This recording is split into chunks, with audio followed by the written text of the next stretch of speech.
बिस्मिल्लाहिर्रहमानिर्रहीम। अस्सलाम वालेकुम स्टूडेंट। हमारा चैप्टर नंबर 13 भी ऑलमोस्ट कंप्लीट है। आज हम चैप्टर नंबर 13 के न्यूमेरिकल्स सॉल्व करने जा रहे हैं। तो इस चैप्टर के न्यूमेरिकल्स हम देखते हैं। You will see it's very easy. Chapter number 13 का जो फर्स्ट प्रॉब्लम है, कहता है how many electrons passes through an electric bulb in 1 minute if the 300 ampere current passes through it. आपके पास ना एक बल्ब है, उस बल्ब में ना 1 मिनट के अंदर कितने इलेक्ट्रॉन्स पास आउट करेंगे अगर उस दौरान जो करंट है वो 300 एम्पेयर्स हो, मिली एम्पेयर्स हो। तो सबसे पहली बात ये है कि आपसे डिमांड की जा रही है। नंबर 1 है जी, आपसे नंबर ऑफ इलेक्ट्रॉन्स जो है वो डिमांड की जा रही है। आपको गिवन क्या है जी? आपको गिवन है टाइम। वो कितना गिवन है जी? 60 सेकेंड, मींस 1 मिनट गिवन है, तो वो 60 सेकेंड के बराबर है। इसी तरह आपको गिवन है current, that is I is equal to the 300 milliampere. Let me check, that is 300 milliampere. Okay जी, very simple here it is. आपने करना क्या है, 300 10 की पावर -3 एम्पेयर आ गया। अब करंट की डेफिनेशन लिखते हैं, I is equal to the Q/T। ये आपके पास करंट की डेफिनेशन है, लेकिन हमें इस करंट की डेफिनेशन से कैसे पता चलेगा कि नंबर ऑफ इलेक्ट्रॉन्स कितने हैं। मैं एक रफ सी डायग्राम बनाता हूं स्टूडेंट।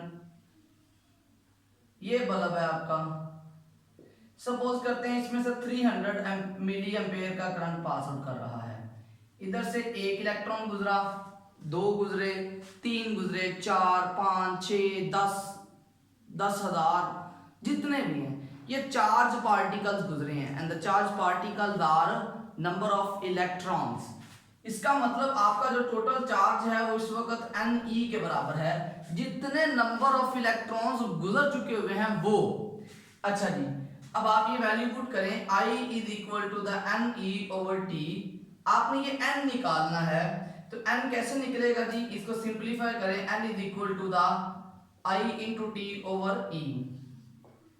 I आपके पास गिवन है 300 10 की power -3, time is given to you 60 and charge on electron लिखा नहीं है, लेकिन आप लोगों को याद होना चाहिए 10 to the power -19, 1.6 10 to the power -19।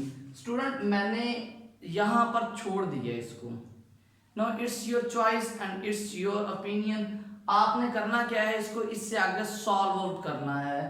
और इसकी टेक्निक्स मैं आप लोगों को पहले भी सिखा चुका हुआ हूँ, विदाउट कैलकुलेटर्स के वाली भी और कैलकुलेटर के बगैर, कैलकुलेटर के साथ भी। आप जो चाहें इस पे इम्प्लीमेंट करके इसको सॉल्व आउट कर सकते हैं। The next step will be the answer only. The problem number 2 is, problem number 2 में वो ये कहता है a charge of 90 coulomb passes through a wire in 1 hour and 15 minutes. What is the current in the wire? बहुत simple, आपके पास total charge बता दिया गया है Q 90 कूलम और कितने टाइम में गुजरता है 1 minute, sorry it's 1 hour and 45 and 15 minutes।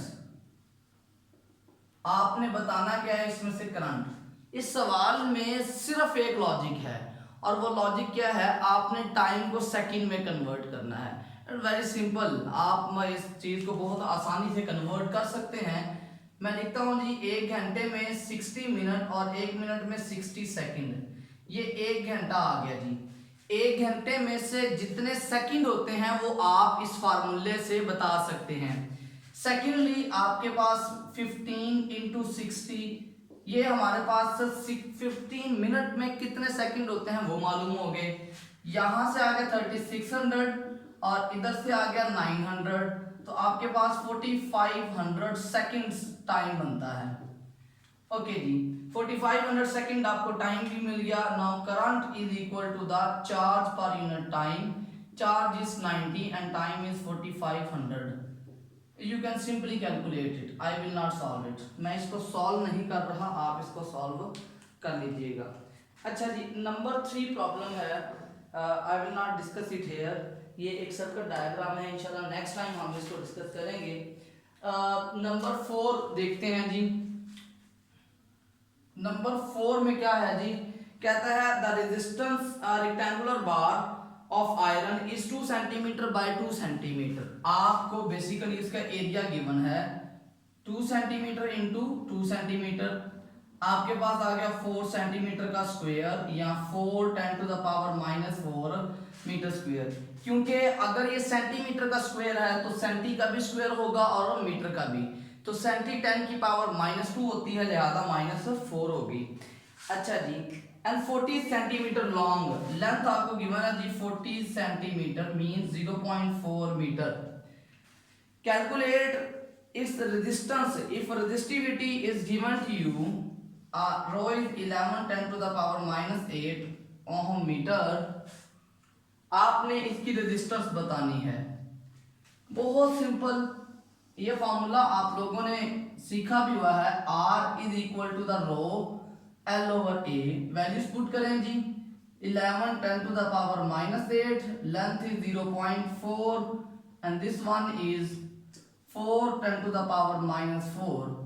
आप इसे वैसे विदाउट कैलकुलेटर भी कर सकते हैं, बहुत आसान है। 4 4 से कट रहा होगा, -1 बचता है एंड सो ऑन। मैं इसको सॉल्व नहीं कर रहा, आप सिंपली कैलकुलेटर यूज कीजिएगा और इसको सॉल्व कर लीजिएगा। अच्छा जी, उसके बाद आ गया जी नंबर 5। नंबर 5 में मुझे कहता है the resistance of an iron wire eight 0 degree is 1 exponent -4 +4 ओम। अच्छा जी, टी आई गिवन है 0 डिग्री या 273 केल्विन, और आप इसे नॉट ही बोल दें चलें, और यहाँ पर आर नॉट आपको गिवन है, वो गिवन है 1 एक्सपोनेंट 4 ओम। ठीक हो गया जी। और व्हाट इज इट्स रेजिस्टेंस, आपने इसकी रेजिस्टेंस बतानी है, और टेम्परेचर आपको बता रहे हैं 500 C। तो आपने इसी को कन्वर्ट करना होगा केल्विन में, तो 773 आपके पास आ गया जी केल्विन। क्योंकि इन फॉर्मूलाज में टेम्परेचर को उसके एसआई यूनिट्स में कन्वर्ट करना भी जरूरी है। अच्छा जी, आपके पास और क्या गिवन है जी, टेम्परेचर कोएफिशिएंट गिवन है alpha, that is 5.2 10 to the power -3 per kelvin. Okay, सवाल की नौइयत के मुताबिक हमने फाइंड करना है आर टी। हमें पता है delta R is equal to the R naught alpha delta T. Okay जी, R T minus R naught is equal to the R naught alpha delta T.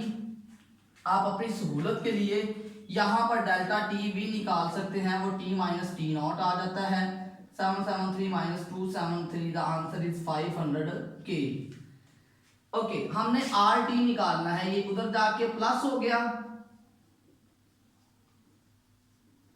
तो R naught is common here, 1 plus alpha delta T, this is R T. R T की value आपने measure out करनी है। Values put करें जी, are not कितना है 1 exponent 4, 1 plus alpha is given to you 5.2 10 to the power -3 and delta T is 500। तो यहां से डायरेक्टली आपको क्या मिलेगी, रेजिस्टेंस मिल जाएगी, जो कि आप मेजर आउट कर सकते हैं। I am not going to solve it at all. Okay जी, ये हमारे पास चैप्टर नंबर 13 के वो प्रॉब्लम्स थे जो बोर्ड पेपर पैटर्न के एग्जैक्टली अकॉर्डेंस में हैं। इसमें से कुछ प्रॉब्लम्स ऐसे भी हैं जिनमें डायग्राम्स गिवन हैं, और नॉर्मली 22 लाहौर में और बाकी जो पाकिस्तान के बोर्ड हैं सवाए फेडरल के, उनमें डायग्राम्स वाले प्रॉब्लम सॉल्व नहीं किए जाते। लेकिन आप लोगों की इंटरेस्ट के लिए इंशाल्लाह हम नेक्स्ट लेक्चर में डायग्राम वाले लेक्चर्स को डिस्कस करेंगे, लेकिन हम उसे अपना लेक्चर कंसिडर नहीं कर रहे होंगे, वो जस्ट आपकी एक इंफॉर्मेशन होगी। ठीक है, तो होप सो कि आपने आज की इस लेक्चर में से जो चीज़ें गेन करनी थी वो कर ली हैं, और आपने काफ़ी ज़्यादा चीज़ें इसमें से समझी भी हैं। अपना बहुत ज़्यादा ख्याल रखिएगा जी। अल्लाह हाफिज़।